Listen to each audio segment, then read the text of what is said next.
you will notice that I did this slide here. I mean, I've used this analogy before. It didn't happen by itself. Even the text didn't happen by itself.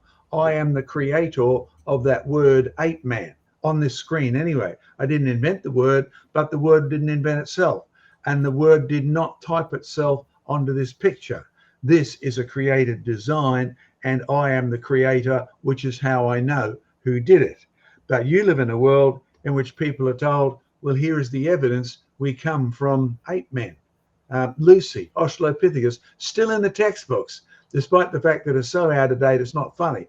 And in this museum display, do you notice that Lucy is mostly spaced out? They're the bits that we actually found.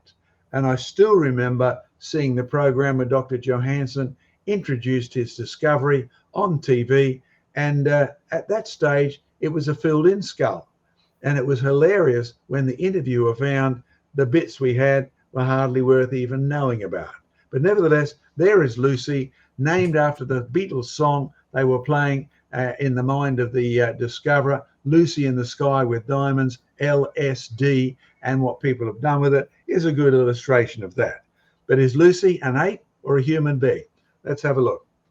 Apes have large jaws and small brains. That's why they're in the zoos and you got to watch them. They have rectangular or V-shaped jaws. Human beings, remember our whole aim at the start? Test everything. Only look up the evidence. Look, check the facts that are true, both in the Bible. Don't believe something is in the Bible unless you go and find it yourself. Humans have small jaws, large brains, vertical profiles. Now, I went to school with a guy who sadly suffered an affliction where his jawbone didn't stop growing like most of yours does. It just kept on growing, and everybody regarded him as abnormal, which he was. Humans have U-shaped jaws. In fact, if you then, courtesy of our Canberra Natural History display down there at the university many, many years ago, they had a display comparing Lucy's skull, the chimpanzee skulls, the fossil human skulls, compared to a human. Now, do you notice the letter U in the human skull? Notice the letter V in the fossil ape skull? It's that easy to tell the difference. That's simple. You don't need much education to see that they're very different. In fact, there's Lucy's one. Now, notice the distinct V shape. Now, that's even evident in the jaws you see today in the museums. But see, it's not the shape of the jaws that is used to distinguish between Lucy and human beings. Everybody knows Lucy's got an ape-like jaw. They just don't talk about it. Everybody knows Lucy doesn't have a human-like jaw. But here's a more significant difference. Now, this is what's in the textbooks as evidence we must be related to Lucy and her cousins. It's to do with our hip area, with our pelvic area, with the section where our legs meet up with our hip bones. Now, do you realize that with humans and apes, remember we made the point that the ape-like creatures, if they stand upright, they don't last very long, whether it's bonobo or the big gorillas, they get back down on their forelegs and they're perpetual quadruped walkers. You and I stand upright. Now, if you're going to have hips that takes an upright leg bone, then the angle at which that, see the hole in the middle right bottom there? That's where the top of the leg bone joins your pelvis.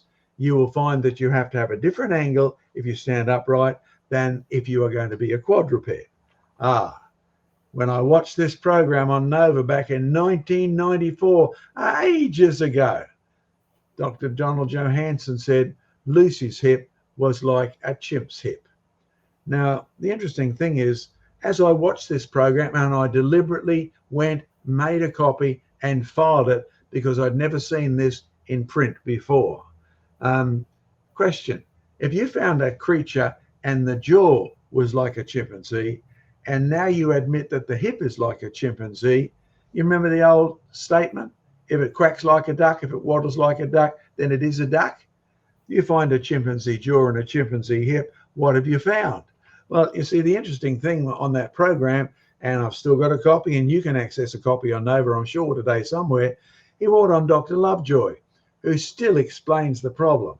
And then he went and he remedied the problem. The problem was when Lucy died, she fell into a swamp and she was basically compressed until all of these hip things became abnormal to her normal upright stance. And then he remedied the problem. You saw him do it on screen. He took Lucy's hip and he reshaped the socket where the leg joined on until it became a miniature human hip. Now, when I looked at that, myself and my team viewer, Larry, at the time, could not believe that you could do this on television as a scientific evidence and then think you would get away with it. But they did. And because evolution is so popular, not popular because it's true, popular because it enables you to disobey God and justify being gay. It enables you to disobey God and justify murder, abortion. It enables you to do all of that. That's why they got away with it.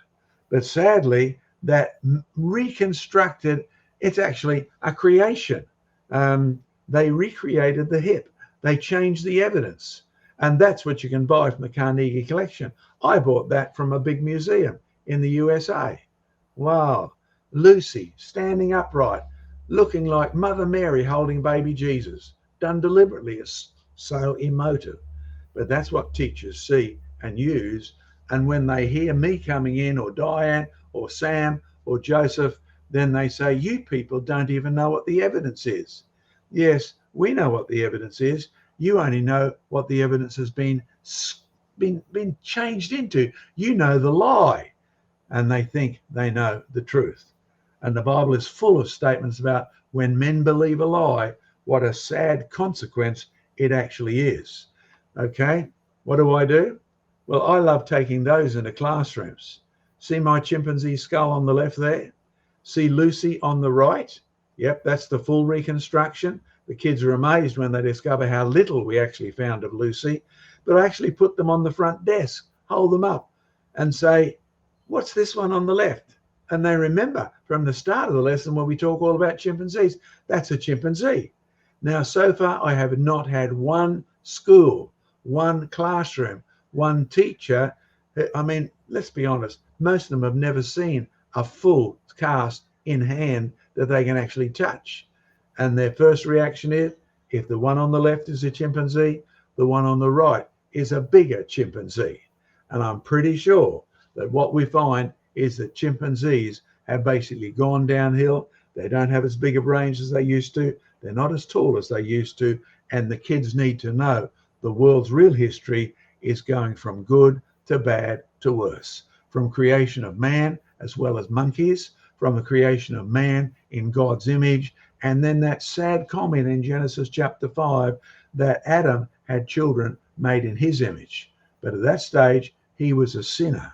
And that leads up to the whole of the importance of the gospel. And Diane's going to talk a little bit now before Joseph finishes off. Diane's going to deal with what happens if you're a Christian and you actually run with the concept of God using evolution.